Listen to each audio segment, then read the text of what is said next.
Wish I could be part of that world.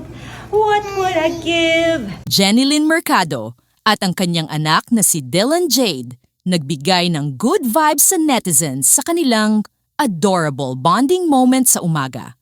Suot ng little Dylan ang isang mermaid-inspired dress habang nag-i-enjoy silang mag-ina sa simpleng kwentuhan at kantahan sa kwarto. Pero ang pinaka-highlight, habang nakasuot si Dylan ng kanyang cute na damit, maririnig sa background ang boses ni Jenilyn. Malambing, malinis at napakaganda ng pagkanta. Tila isang soft concert sa kwarto nila, with Mommy Jen's beautiful voice setting the mood. Ang simpleng umaga, naging isang magical moment ng musika, pagmamahalan at kakulitan sa pagitan ng mag-ina.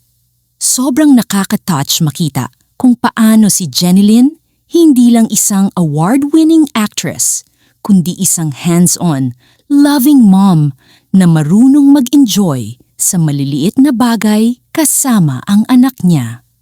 At sa bawat kanta, ramdam mo, this is what true happiness looks like. Bonding, music, family, love. And they stay all day in the sun, wandering free. Wish I could be part of that world. What would I give if I could live out of these waters? What would I pay to spend the days warm on the sand? Bet you on land, they understand that they don't represent their daughters.